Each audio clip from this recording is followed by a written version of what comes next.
The story begins with Jebu frowning at Mujin. He says, "I think you can eat by yourself." Inside, he mutters, "We're all grown-ups." Yet he still doesn't know how to do this. Mujin smiles, "But I've never wrapped food for myself before." Jebu is shocked. How is that possible? Wait, he's a crazy top character. Of course, it's possible. Jebu sighs. All right. This is your chance to learn. Take off your gloves and wash your hands. Mujin raises his hands. My gloves. Jebu freezes, right? He's never taken them off in this story. Why am I remembering this now? Awkwardly, Jebu smiles. He's never wrapped food or removed gloves. Crazy tops are so complicated. Mujin suddenly stands. Jebu panics. Why is he standing? Is he going to hit me? But Mujin simply washes his hands. Jebu thinks, oh, he's actually obedient. More than I expected. Jebu hands him a plate of cabbage leaves. All right, let me teach you. Hold the cabbage, add garlic, pepper, kimchi, and don't forget seasoning. Finally, place boiled meat on top. Wrap it tightly, and roll. Now it's ready. Mujin watches carefully, then makes one himself. He offers it to Jebu. Here, eat. Jebu is shocked. What? Mujin insists. You haven't eaten yet. Take it. Before Jebu can refuse, Mujin pushes it into his mouth. Jebu thinks, who feeds someone like this? Fine, I'll eat it. He chews angrily. Next time, make it smaller. He swallows with effort. Now, it's Hojin's turn. He says, here, I made one for you. Jebu thinks, Hojin, you too. But he eats it anyway. Mujin smirks. Guess what? It's my turn again. Jebu panics. No, and eat by myself. Mujin insists. But this one is special. It's the last one. In your mouth. Jebu sweats nervously. Just then, jealous Hoyin intervenes. He grabs Mujin's hand and eats the wrap himself, glaring at Mujin. Jebu thinks, he ate it in one bite. Is his jaw even okay? Mujin wipes his hand angrily, muttering, disgusting. The two men stare at each other with fury. Jebu sighs. They're fighting over cabbage wraps. Ridiculous. He scolds them. From now on, we'll eat only what we wrap ourselves. Understood? The children peek through the door. Hoyin, we want more food. Hoyin tells Jebu, I'll check on them. Jebu nods, sure. Meanwhile, Mujin turns to Jebu.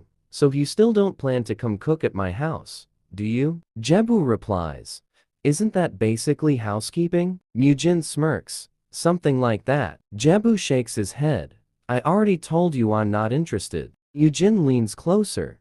Aren't you afraid of me, Jebu? Jebu stammers. What should I say? Mujin smiles. I'm sure you know by now I'm a gangster.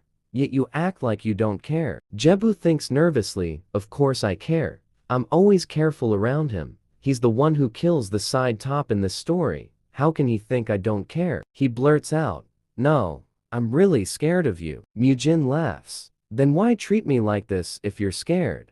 That's why I want you, Jebu. Jebu quickly corrects. You mean, you want my cooking, right? Mujin nods. Yes, sure.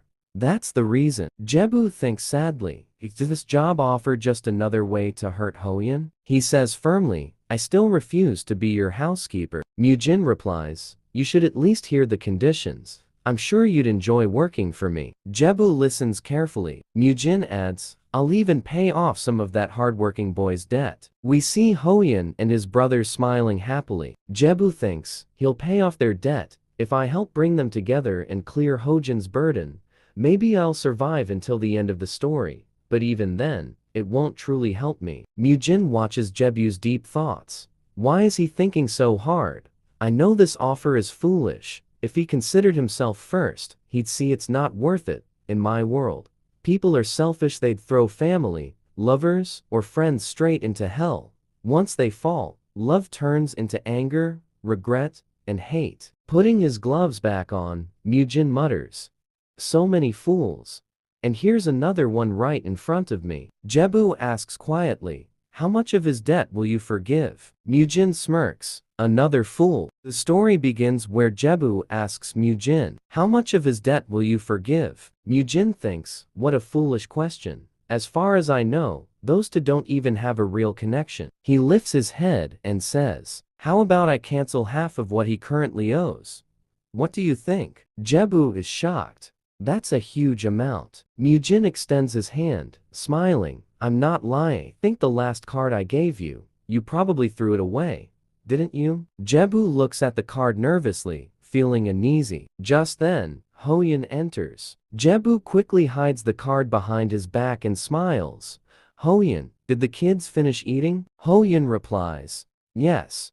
I brought them more food. Mujin stands. Then I should leave. Before going, he says to Je, oh, are we waiting for you? He pats Jebu's shoulder and walks out. Hoyin frowns. Why was Mujin here? Jebu turns away, avoiding the question. That's what I wanted to know too. Do you know? Hoyin mutters, still staring after Mujin. Strange. Was he really here just to eat meat? Jebu shrugs. Who knows? Inside, Jebu feels weak. My health doesn't feel right. Later, darkness falls. We see a large building, the hospital. Jebu lies in bed, face flushed. Hoyin touches his forehead, worried. Jebu whispers, where am I? Hoyin answers sadly, we're in the hospital. Your condition was too serious. Home remedies didn't work. You fainted from fever. The doctor said if it had gotten worse, it could have been dangerous. Jebu laughs awkwardly. Hoyin scolds gently. Why do you work until you're sick? You're not a child anymore. You must take care of yourself. Jebu feels guilty. How can I not feel bad? He's always so kind to me. He says softly, I'm sorry for worrying you. Hoyin sighs. Next time, don't hide it. Tell me if you're sick. Better yet, don't get sick at all. Jebu smiles faintly. Hoyin adds, please get well soon. Morning comes. Jebu returns home, opening the door. Finally, back. He lies down outside. Thank God they let me leave after just one day. Looking around, he notices, the house is so clean. Did Hoyin do this? What a good soul. He finds a check left for him. Holding it, he thinks, should I spend it or return it? At first, I hesitated. It's a huge amount, but maybe I deserve it. It can pay for the phone Mujin broke. We see Jebu's broken phone. Then he goes to a shop, looking at new phones. Music plays in the background. Jebu smiles happily, scrolling through his new phone. No contacts saved yet. The first person I should call is. He pulls out Mujin's card, staring at it. This useless man, he mutters, pressing the number. The phone rings. Jebu prays silently. Please don't answer, please. But Mujin picks up. Hey, is that you? Co Jebu? Jebu freezes. Mujin continues. So, have you made your decision? Jebu hesitates, then says, yes. I accept your offer. Mujin smiles in victory. Very well. Start tomorrow. You can sign the contract then. Jebu replies, all right. See you tomorrow. He looks at his phone. This should work. Some may think I'm foolish, ruled by emotions, but how can I stand by and watch Hoyin suffer? I can't anymore. He remembers. Hoyin, I'm scared, of course. This story keeps drifting off its path. Will I ever return to my original body?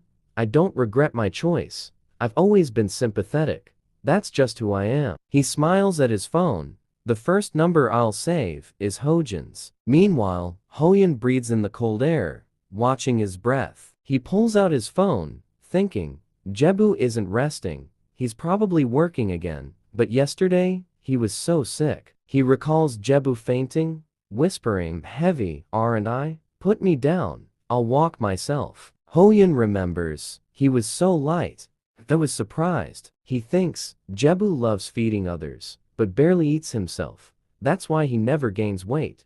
I should make him eat more meat. But then Mujin's name flashes in his mind. Grinding his teeth, Hoyin mutters angrily, Choi Mujin.